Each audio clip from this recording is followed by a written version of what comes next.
everybody. Thank you so much for being here. I am so excited you're here. You have no idea. Anyways, I was looking at Quora and it was talking about Meghan Markle's weight loss. So I thought, is she trying to pull another, I'm Diana reincarnated? So I thought, let's just compare the two, shall we? So I've got pictures, I've got skits, I've got it all. So let's have some fun. Alrighty, so I'll just read what I've got on Quora. Is Meghan Markle on Ozempic? She looks like she is. Rapid weight loss, even though she looks haggard because she's trying to alter her own body shape, wearing thick coats and scarves in 70-degree weather. According to the global shortage of a drug produced to help diabetes control their sugar levels, sounds like a selfish, self-interested Harry's wife thing. Okay, note she was photographed and filmed probably and made sure we would see her patch on her arm whilst wearing a heavy coat and scarf in 70 degrees. This will be shown to prove how distraught she was by H leaving her with 2 kids. That patch, I believe, is a stress patch. Ozempic must be administered by injection. She doesn't need to.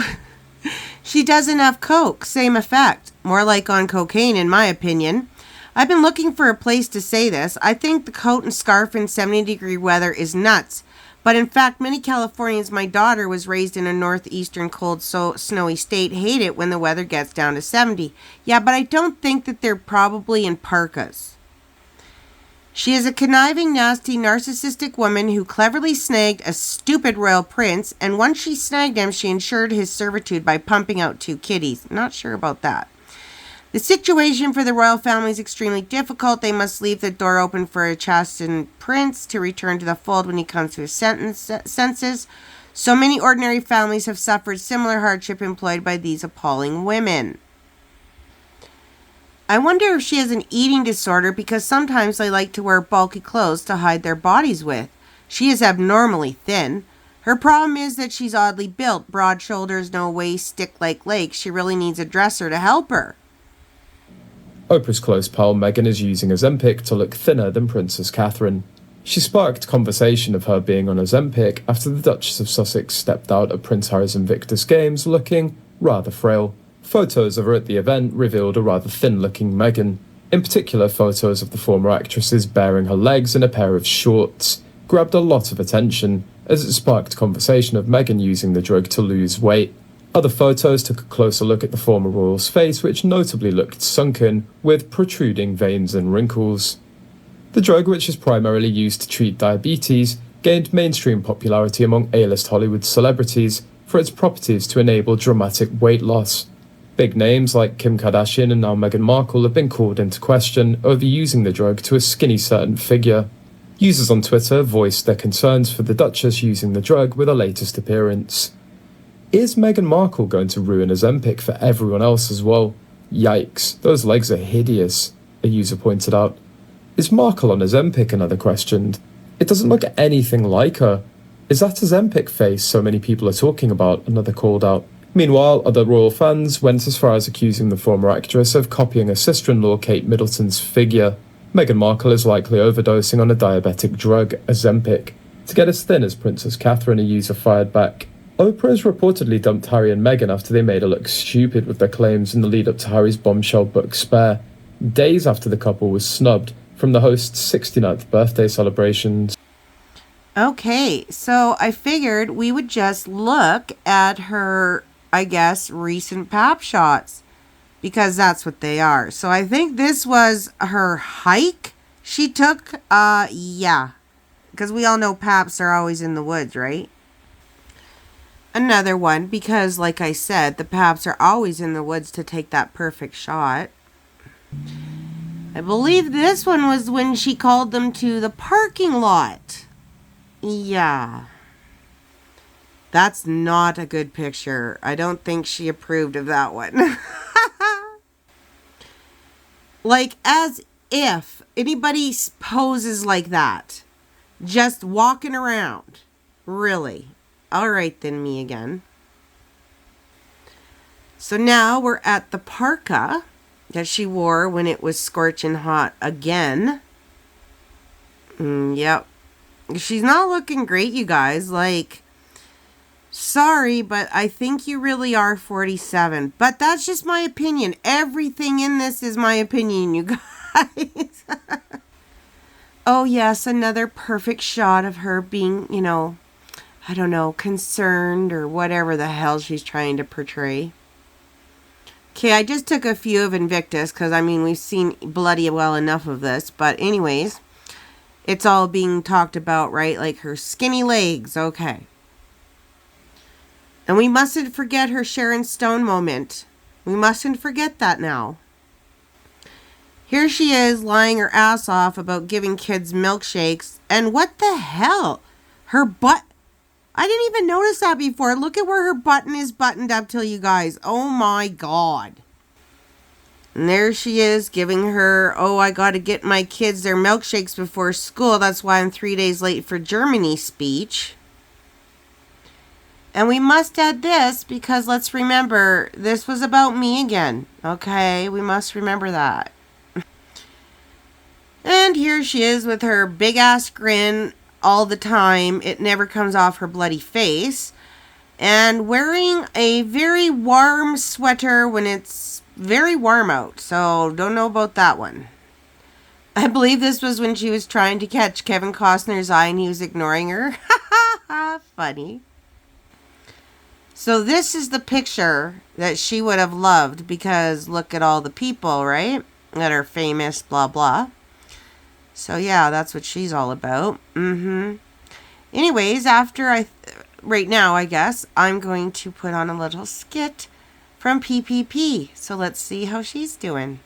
Let's see what Vanity Fair has to say today now that he's finally gone from this country. Oh, Prince William flies commercial. Well, of course he does. Since his first flight since 2014 to the States. Well, of course he did, to make us look like we don't care about the environment. Well, we do. Well, we tell people we do anyway. That counts, doesn't it? I don't know, but I know that King Charles has a big thing in France, and we had to get something out there, so... Oh, thank God, H has me emceeing at Kevin Costner's. Thank God for that. I don't know what I would do if I didn't have myself in the papers to do something. Oh, my goodness. So, I don't know. I took off my engagement ring because, people talk about stuff like that. They really do. I don't know why, but they do. And then I was like, you know what? Last time I wore a very heavy old parka in Southern California. I was sweating bullets, but I wore it and it went all over the world about that. So I think I'm going to do it this time with this lovely sweater since it's like 1,000,000 degrees outside.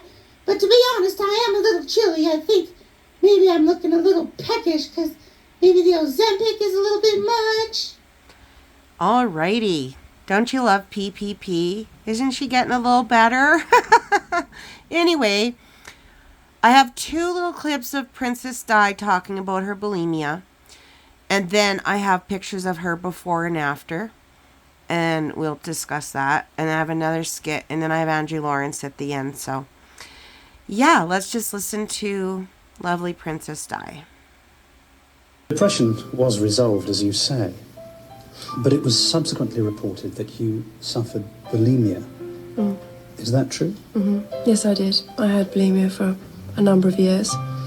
And that's like a secret disease you inflicted upon yourself because your self-esteem is at a low ebb and you don't think you're worthy or valuable. You fill your stomach up 4 or 5 times a day, some do it more, and it gives you a feeling of comfort. It's like having a pair of arms around you, but it's temporary. Then you are disgusted at the bloatedness of your stomach, and then you bring it all up again. And it's a repetitive pattern, which is very destructive to yourself. Okay, I don't know if you guys remember, but I actually do, her making this speech when she came out publicly about bulimia, and it was very brave of her. So we'll watch that. And I just want you guys to know I'm getting a new tripod because mine's broken. So that's why my camera's moving a bit. It doesn't normally do this, and I am going to get it fixed, just so you guys know that. Probably should have said that in the beginning. I apologize. Have it on very good authority that the quest for perfection our society demands can leave the individual gasping for breath at every turn. This pressure inevitably extends into the way we look. Eating disorders, whether it be anorexia or bulimia, show how an individual can turn the nourishment of the body into a painful attack on themselves. Okay. She said, I had bulimia for a number of years, and that's like a secret disease you inflicted upon yourself because your self-esteem is at a low ebb, and you don't think you're worthy or valuable. You fill your stomach up 4 or 5 times a day. Some do it more, and it gives you a feeling of comfort. Now, you know what, you guys? I am going to show pictures of her before and after, and apparently it started when Prince Charles said, oh, you're a little bit chubby, I guess, when he had his arm on her waist. But if Meghan is doing this to act like her, I feel sick. Honestly, that woman, I cannot with that. My God. But you know what? I think she is. I do. I really do, because she will stoop to any level. We know this. We know this. Alrighty. Look how young she was. Oh my goodness. So this was her before. I have a couple pictures. Wow. Wow, hey. She is beautiful, I gotta say that. This is before... Yeah, this is when she still had hope. And then on their engagement... I mean, she wasn't fat, you guys. Not at all. She looked beautiful. But all it takes, right, is one thing, one word or a phrase or whatever to come from the, the man you love or whatever, and that's it. Okay, these pictures are actually quite shocking. Wow. Like, look at her. She just looks like so tiny. Her arms are just like stick thin. That poor lady. Remember that Dancing with Charles? And she wore that as a headband, all those jewels. It was beautiful. Gotta love that 80s fashion. I hadn't seen this picture before. And I saw it online. I was like, oh, wow. So, yeah. I never seen it before. This one either I hadn't seen. Definitely 80s fashion. Good grief. So this is the last picture because I didn't want to make this a really long video. Right now I'm just a lighthearted channel and I don't go too deep into stuff. I mean, you know what I'm talking about, like dates and all that kind of stuff. But I just wanted to show the difference in someone who is truly suffering and someone who is pretending to suffer. Sorry about that. Yeah, so it's a big difference. And I really, really can't stand that Meghan is doing this. She loves being compared to Diana, but she's the only one that's doing it, Everyone's saying she's trying to compare herself, and she's thinking people are saying, oh, she's just like Diana. No, that's not what we're saying at all. So anyways, I'm going to put on another skit, and we'll check that out. Okay, so this is after the Kevin Costner debacle, and they're at home now. So let's see what she has to say. H! How was I not MC at Kevin Costner's thing? What in the hell happened? I hope nobody saw me grab that mic. I'll look like a bloody fool. Oh my God, I cannot believe it. The only good thing that happened was that finally, Oprah Winfrey had no choice but to talk to me. She's been silencing me out since that stupid interview. So finally she had to talk to me. Ha! Other than that, nothing. You are in charge of plugging the children in and charging them tonight. And not only that, H, you had better be buying me some sort of award here, and I want a Prado. Alrighty, well, that's it for this one, guys. We're going to have our send-off with Andrew Lawrence because I like to see somebody who is doing Prince Harry as a parody. And thank you so much for sticking around. I hope you had some fun. Like I said, just a lighthearted video. I guess it's about a major thing, but you know what I'm saying. Anyways, thank you so much. A click would be great. And I will see you in the next one. And I'll be watching this with you. So if you hear me laugh, that's just the way it is. Okay. Bye. I am, of course, absolutely devastated at the loss of my grandfather, to whom I was very close. Well, not the past few years, obviously. The past few years, I gather he'd been referring to me as a pussy-whipped ginger prick.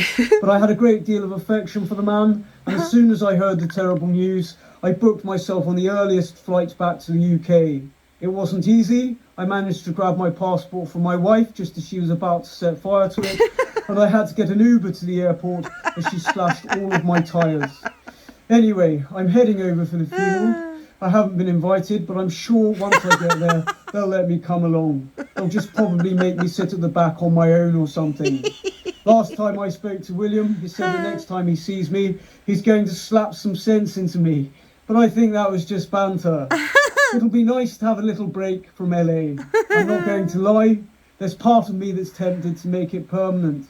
Obviously, it'll be very difficult to get back in with the royal family at this stage, but I was hoping if I spoke to the UK police, they'd be able to set me up in a safe house or something. I just want a quiet life. I might just try and get a job as a lighthouse keeper or something. I love my wife, obviously, but she came at me with a hammer last weekend, so I'm beginning to think it's just not a healthy relationship. I'm sure she means well. Yes, she's taken me away from my home, my family, and my life of public service, and I don't really know who I am anymore. But she tells me all the time that it was for my own good, and it must be. Otherwise, why would she be throwing things at my head? Anyway, I'll be there to give Grandpa a good send-off. And remember, if you see me crying, it's just because I'm grieving, not because I'm having a mental breakdown.